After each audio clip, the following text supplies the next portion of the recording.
Hello, everybody. Welcome to the Mall Talkers. I'm Michael Paskett, aka the Mall Guy, and this is the show where retail and mall pros come to talk shop. In 30 minutes or less, I'm bringing you conversations from the strategists, the operators, the innovators, driving the evolution of malls today. You'll leave with tactics, stories, and trends shaping what malls were, where malls have been, and what they're becoming. So pull up a chair, grab a coffee, and let's talk some malls.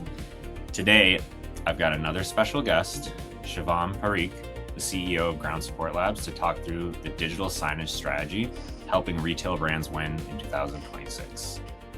Shivam, how are you doing today? Good. How are you? I'm doing great.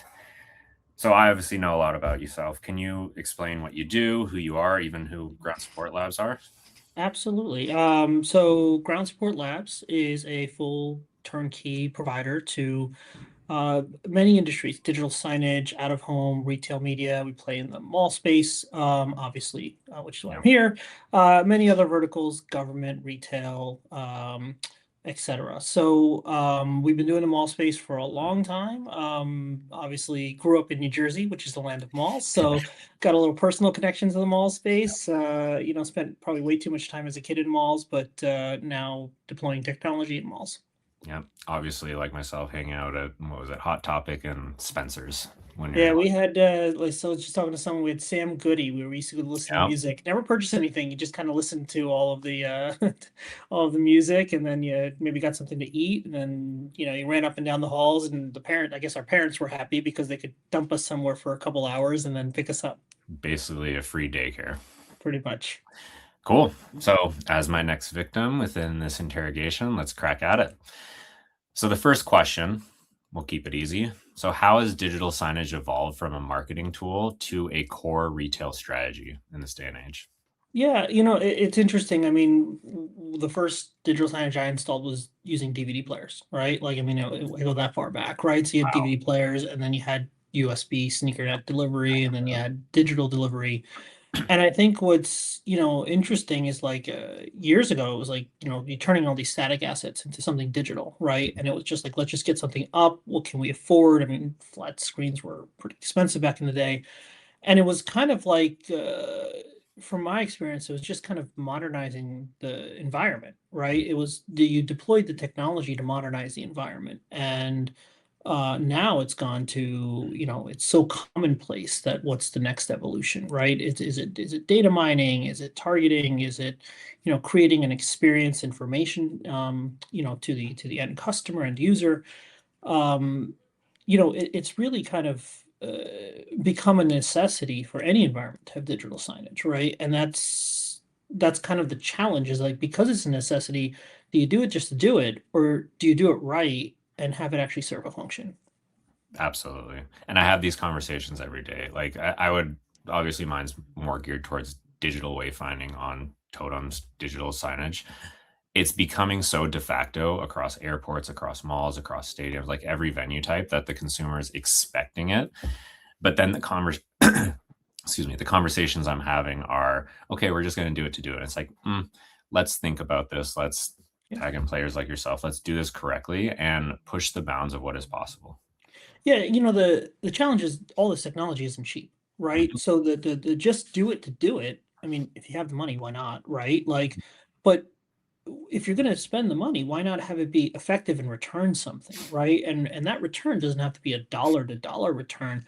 It can be, sprucing up the environment. It can be data collection. It could be, making your customers' experience better, your guest experience better. When we hear that, we just want to do it to do it, and we kind of work with people who don't have a strategy, we actually, pause and we pause pretty hard because if you just want us to throw in a bunch of screens, we can do that, but at the end of the day, what's going to happen is you're going to come back to us and say, someone's going to say, I spent all this money, but what am I getting out of it? Right. And we don't want to have that we want to have the conversation of, wow, this technology is doing so great for us in these 4 or 5 areas. How do we invest more money or how do we take it to the next level instead of like, having all this put in and then someone having, I guess, buyer's remorse. Yep.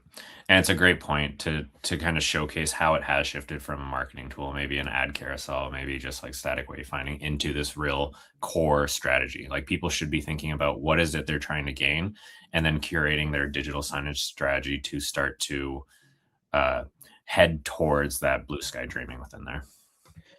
Yeah, and I think that, it involves so many people, Mhm. right? And that's one of the challenges when you're working with a big company. We work with, public companies, Fortune 500 companies, and there's so many stakeholders, and sometimes it's just trying to figure out who's the right stakeholder. And then, sometimes what happens is the actually the most brilliant idea is from the person that isn't the stakeholder. And Mhm. so it's like combining all of these in a corporate environment to say, how do we align so that every person who's involved with this, their needs are met, but at the end of the day, the solution turns into something that benefits the brand, benefits property, benefits everyone involved. And that's sometimes a challenge because, you may want someone who wants this look and feel, but then you have someone who wants this data collected, and you want someone to have this placement because it's a operations thing. And then you're trying to align all of these stakeholders into, kind of someone giving up a little bit to get something else, so it's Yep. it's it's always a challenge kind of aligning all the stakeholders. What? You're not saying it's easy and I should just put in some screens in a venue? I mean, you can, right? We absolutely can. If you want to come and just say, put 15 screens all in a row down one hallway and nowhere else, like we can do that, right? But is it going to be effective? Nope. No, and it's going to be pretty expensive, right? So you may want to double think that strategy. Definitely. What have you seen? What has changed the most in the last 2 to 3 years that retailers can't ignore specific to digital signage?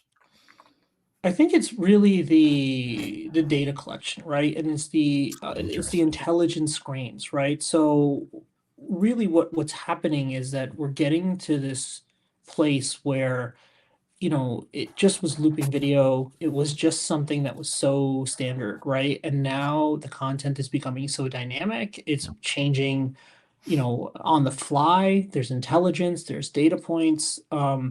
And I think that that's what has to happen. We were talking to someone yesterday about, why don't you get rid of a 15-second, four spots a minute for 2-minute loop? Like, why don't you think outside those bounds? Why don't you just have no loop?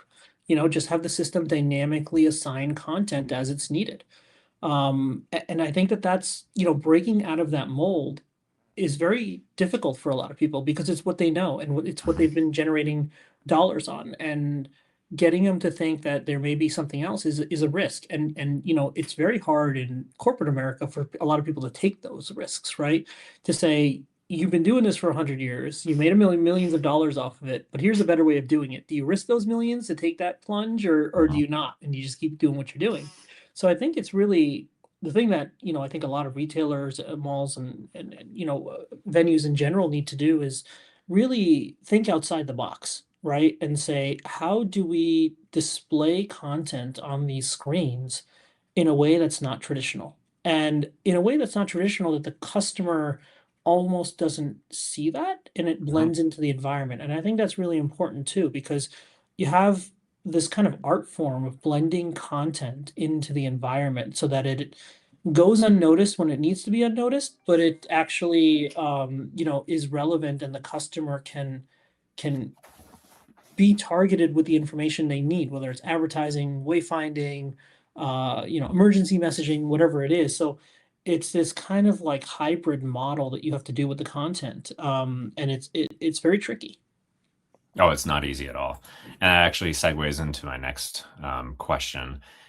How should they be thinking about their digital signage? Like media infrastructure experience? Like, I'm obviously biased, but I want to see what your take is I being kind think of it's neutral. experience, right? And how that experience is, uh, sub-defined, is really interesting, right? Because experience could mean wayfinding, experience could mean advertising, experience could mean information. Telling someone that there's Santa's in the mall is an experience. Telling someone how to get to the Apple store is an experience, and showing someone a an ad for a car they may be interested in is an experience, right? So I think that the way we look at it is whatever's on that screen is the experience, Yep. and that can change. Experience doesn't have to mean, entertainment, right? And I think that that's important. So there's different pathways you have to take for each of those different experiences. So I think it's first defining what experiences you want the display to do, Yep. right? Is it informational? Is it educational? Is it entertainment? And then once you have those defined, then you can kind of go down what's the right path to make that display effective in that mode. Uh-huh. And then I guess the third step is how do you switch between those modes seamlessly and efficiently? So it's kind of like a very multi-pronged journey, and has a lot of branches, right? So that's often the most difficult part of our job because it's easy to put a screen in, right? Like hardware is easy. As difficult as some people make it, hardware is easy. The Mhm. content is the challenge. It's always been the challenge. I bet. It's almost as if these malls should think about their retail strategy and start figuring out their digital signage. Yeah, and it's interesting because it's hard because you need data, right? Yep. And the digital strategy initially was just let's put stuff in, right? Mhm. Because the data didn't exist in the early days. Now that the data exists, I mean, there's 100 companies out there do heat mapping and sensors and all of this. And how do you combine all of that to get Mhm. the right placement, right? Like it all starts with picking the right hardware and then placing it. And then once you place it, then you can take that next step to the experience. But unless you get the right hardware and the right placement, the experience won't matter, right? Like the use the extreme example of putting a wayfinding screen, in the furthest part corner of the parking lot, right? It's not going to create an experience because no one's going to ever go there, right? So it's kind of mixing that, those three facets to create a installation that is actually effective to the end goal. Oh, that touches home because I probably talk about this once a week of people asking me, well, where we have 10 screens, where should we be putting it? We're putting it here. And it's like, do you really want to put like the placement of it? You can have the best ads, the best wayfind, whatever. If it's not going to be used, there's no What's the point point? to it. It's like, why even put it there? Agreed. And we see that all the time. And, at the end of the day, it's their environment. Yep. Once again, if they want to do what they want to do, we will be reluctant, but most of the time we have to agree. It's their environment. Um, but they also, I feel like a lot of players miss the data they already have, Yep. right? So, and it goes back to the segmentation of different stakeholders. They may be able to go to security and say, hey, where do you notice the most people coming in, or where do you notice the most people dwelling, and all of that. And it may be kind of lost in this other department that they never even think about that data may exist. They may think that, oh, well, we don't have that data. But if you ask the mall security where are the most kids entering, they probably know because it's part of their job to know, right? Of how the traffic flows and where the customers are and what they're experiencing. So it's really kind of aligning all these variables and seeing where they exist if they do exist. But most of the time they do exist. They just don't know where to look for them. Entirely. And the example I'll give even is everyone's like, oh, we need to put them at the entrances. Yes. But their thought is always like right next to the door. It's like, no, you do not want to put them right next to the door, in my Yeah. humble opinion. 50 feet out, because people have this general like tunnel vision when they're into a venue. They need to get in. After that, the cloud resets and they're like, oh, I realize I have no idea where I'm going. Yeah, I was just about to say, for wayfinding, you want to put it where people are getting stuck, Yep. right? It's like, you have this natural water flow and there's like a whirlpool there and you want to get them out of the whirlpool, right? That's a So good you analogy. place your wayfinding there because that's where, the people need it the most. I mean, I've been to so many malls walking around and I'm like, where's that store? And even if I went to the wayfinding and it said, it's all the way on the other side of the mall and 2 levels up, I'm so distracted at the mall that I'll forget halfway through, and then I'm like, okay, now where's the nearest kiosk, right? Because Yep. then, Yep. and it maybe I have to backtrack a little bit, waste my time, and then go find it again, and then I get lost again, and then find another kiosk. So it's understanding that is for the mall experience is very critical. Without a doubt. What would you say the biggest mistake brands make or malls make when they're deploying digital signage today? I think that it's the biggest mistake that a lot of malls make is they don't think about the day two. Yep. Right? Oh, That's the biggest challenge a lot of our customers have, is that when we go to talk to people about what technology they want, they don't they don't always associate that this has to last 3, 5, 7, 10 years in a mall. A mall's not going away in a year. Well, hopefully it's not going away in a year. But you know, putting in hardware that doesn't think about day two or software or working with someone who isn't going to be able to keep the units alive. We always say uptime matters because at the end of the day, if the unit's not on, doesn't matter what content you have on there, how expensive your screen was, you can get the best media player. If nothing works, it's all irrelevant. So, we always say that you have to look at the total picture when you're installing technology in these malls. And not for nothing, this isn't like a television in your home. These kiosks weigh 800 pounds. You may be throwing an LED board 50 feet in the air. So when something does go wrong, the ability to fix that is incrementally harder than a screen that is just in your living room. So that adds cost, it adds time, and the time is really important to consider because if you're either doing wayfinding or selling advertising, that's lost revenue and frustrated customers.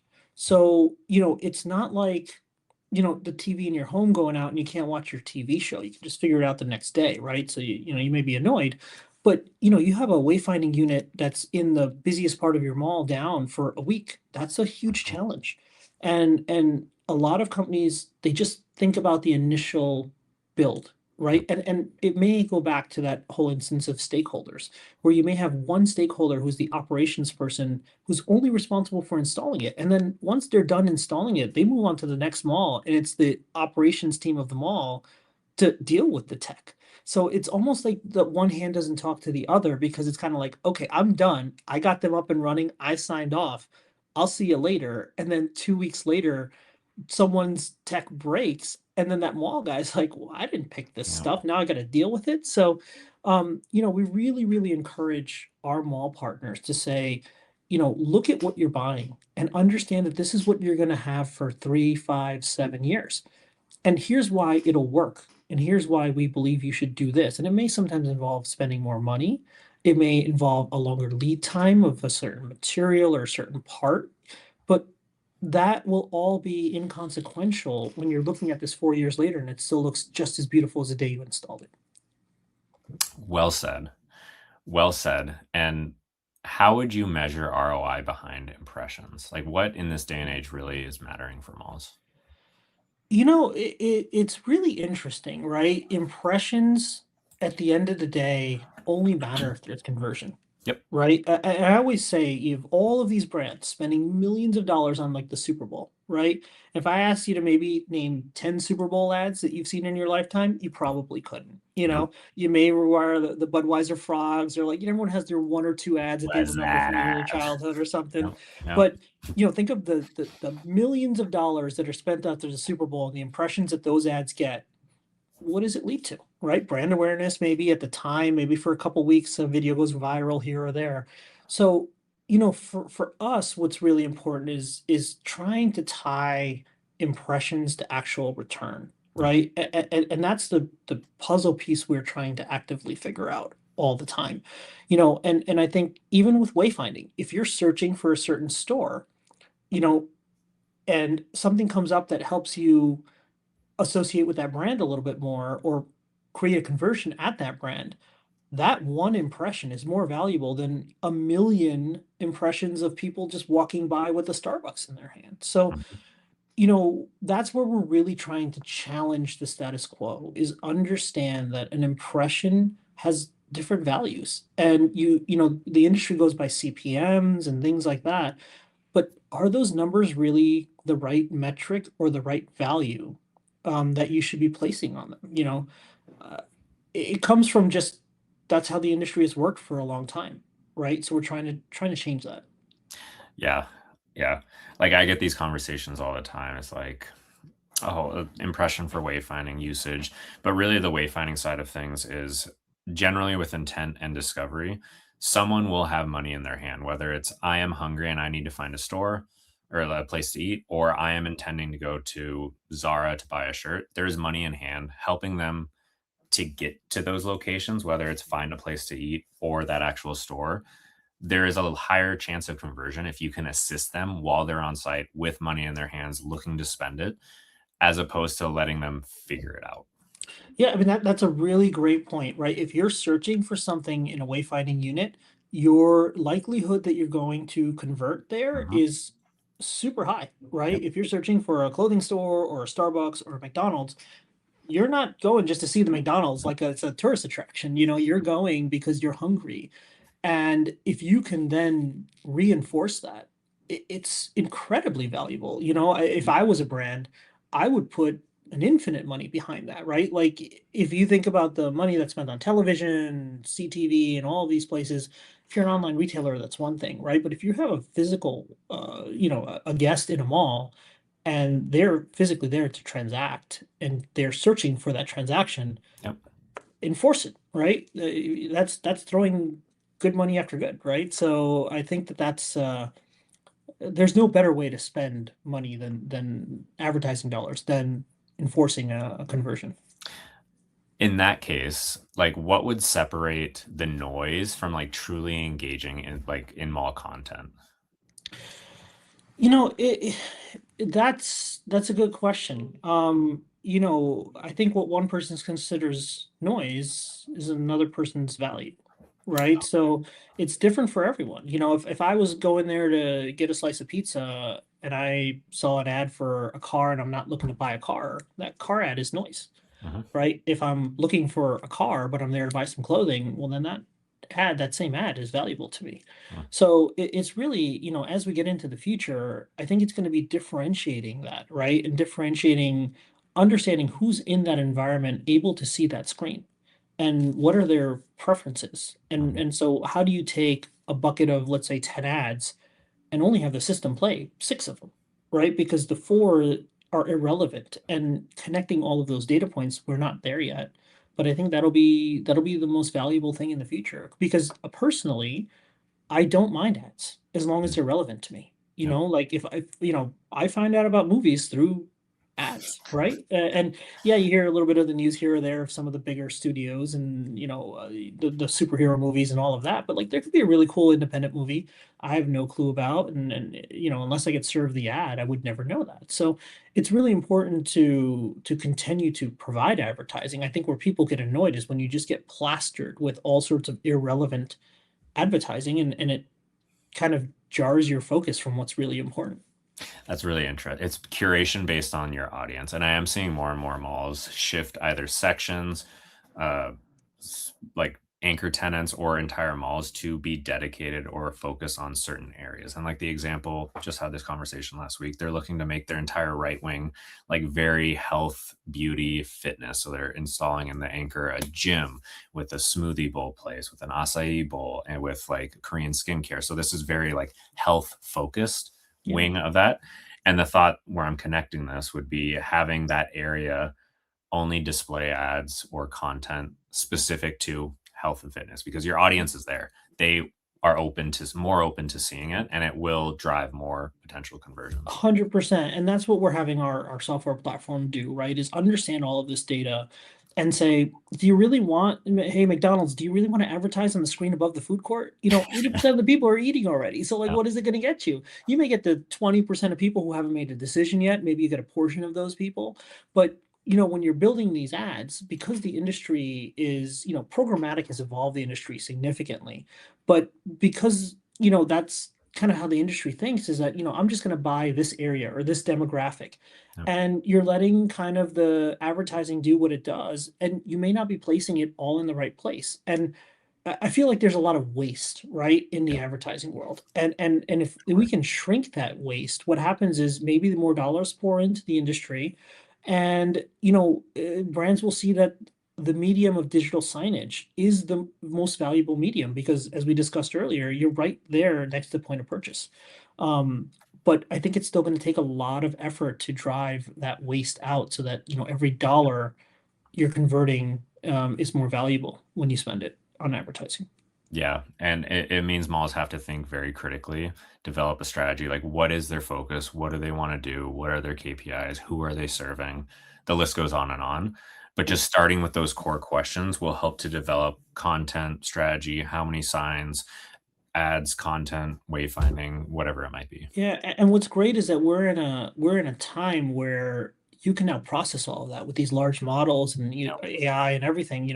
I know it's a lot of buzzwords, but it's impossible, I think, for us as humans to process all of that, right? But because we have the ability to collect all of that data, put it through an algorithm, and say, "Hey, account executive, I know McDonald's wants to buy advertising in your malls, but you or traditionally would have just built this proposal. But how about you think about this proposal? And here's why. Here's the relevant data points of why you shouldn't be buying that food court screen, right? You should be buying the screen that's, you know, in another hallway or something, and I think that bringing that all together is going to be really interesting because now you are really creating this experience at the malls that is helping guide people to get exactly what they want out of the malls. And malls are, especially these larger malls. I mean, you walk through some of them, and it's almost exercise getting to the other end. There's Mhm. so many stores. The stores are changing. I was in a mall yesterday, and I didn't even recognize half of the names that were in those malls. Maybe I'm just getting old, right? But like,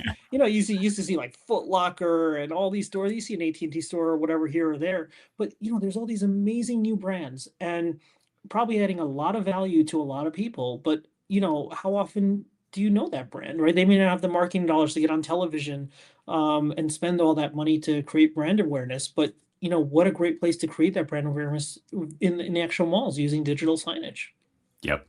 I would say in this day and age, like tenant mix is a key driving factor for malls. Like they're mixing it up, new, local, just like new brands, brick and mortar that were originally e-commerce, vice versa. And it's an interesting time because of exactly what you said. They are fantastic. Like I have one of my favorite Hawaiian shirt, shocking, stores that I never knew about is now brick and mortar go. But if I had not been served that specific ad for that when I was scrolling Instagram or whatever it might be at the time, wouldn't have gone there. So Yeah. like it's connecting those pieces to help drive me. I know I want money in hand to go and do that. Yeah. And I think it's also, you bring up a good point is, we in the digital signage industry, you know, sometimes I feel like we're a little insulated, but I think we almost have to adopt the portable screen that you have in your pocket, Yep. right? Fair. Is how does digital signage interface with that, right? I don't think one replaces the other in an environment, but they work together brilliantly. And there's a lot of protections on modern smartphones of privacy and things like that. But if there was a way that everyone could work together to create a better experience, not necessarily advertising, just create a better experience, I think everyone wins, and I think that a lot of times, we look at our industry as kind of siloed and sectioned out when I think we should be embracing the smartphone world a little bit more and saying it's actually digital signage as well. It's just a Yep. personal device that you have that could also be extended to create these experiences. Yep. Connecting it all through omni-channel. Yeah, Couldn't agree more. So I will say you survived my interrogation. there I you go. appreciate it. Coming up at time, I will say, do you have any last remarks, last words? Thank you, I will say, for joining me on this. No, we are very big fans of the mall space. The mall space has gone through a lot in the last couple of years, the last decade. We've been in the mall space for 15 plus years, and we're excited by the future. I think that the malls are turning into something that is going to become just a place for the future to hang out, to enjoy, to shop, to dine, to be entertained.